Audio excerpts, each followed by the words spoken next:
चर्चा झाल्यावर सर्व सांगतो. मी आता आलो आहे. जरांगे पाटील यांना भेटतो. मनोज जरांगे यांच्या तब्येतीची आम्हाला सगळ्यांना चिंता आहे. त्यांनी तब्येतीकडे लक्ष द्यावे, औषधोपचार घ्यावेत. या प्रश्नांमध्ये सरकार सकारात्मक आहे. कुठल्याही परिस्थितीत कायमस्वरूपी हा प्रश्न मिटेल अशी सकारात्मक चर्चा होईल अशी मला खात्री आहे. त्यांच्याशी भेटल्यानंतर संपूर्ण माहिती देतो. सरकारने काय काय प्रयत्न केले हे त्यांना सांगू. आल्यावर आम्ही त्यांना भेटून सरकारची बाजू समजावून सांगू.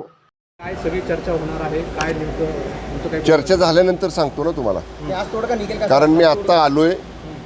या बाबतीत मला मी माननीय जरांगे दादांना या ठिकाणी जाऊन भेटणार आहे. सगळ्यात पहिल्यांदा मी सकाळी मुंबईमध्ये पण सांगितलं की त्यांच्या तब्येतीची आम्हाला सगळ्यांना चिंता आहे. त्यांनी तब्येतीकडे पहिल्यांदा लक्ष द्यावं, औषधोपचार घ्यावेत. मी आभार मानेन की त्यांनी कालपासून सलाईन घेतलं. परंतु या प्रश्नामध्ये सरकार सकारात्मक आहे आणि कुठल्याही परिस्थितीमध्ये हा प्रश्न कॉन्क्रीटली म्हणजे कायमस्वरूपी टिकणारा अशा पद्धतीने आपल्याला सोडवायचा आहे. त्यामुळं निश्चित आजची चर्चा सकारात्मक होईल अशी मला आशा आहे. मुख्यमंत्री साहेबांसोबत काही बोलणं झालं इथे? मी आता माननीय मनोज पाटील साहेबांना भेटतो आणि त्यांच्याशी भेटल्यानंतर आपल्याशी बोलतो. धन्यवाद. सरकारवरती जो रोष आहे तो रोष कमी करण्यासाठी काय प्रयत्न आम्ही भेटून त्यांना सांगू, त्यांचंही सगळं ऐकून घेऊ. सरकारनं काय काय प्रयत्न केले ते सुद्धा सांगू.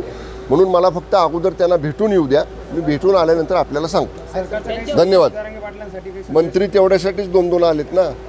आता माननीय मामा पण मंत्री आहेत, खासदार आहेत, मी पण मंत्री आहे. आम्ही तेवढेच अजून एक मला वाटतं आमचे सहकारी आलेत, सावंत साहेब तिकडे पुढे गेलेत. त्यामुळं आम्ही भेटून त्यांना निश्चितपणानं सरकारची बाजू त्यांना समजावून सांगू. मी आल्यावर बोलतो सविस्तर, आल्यावर 100% बोलतो.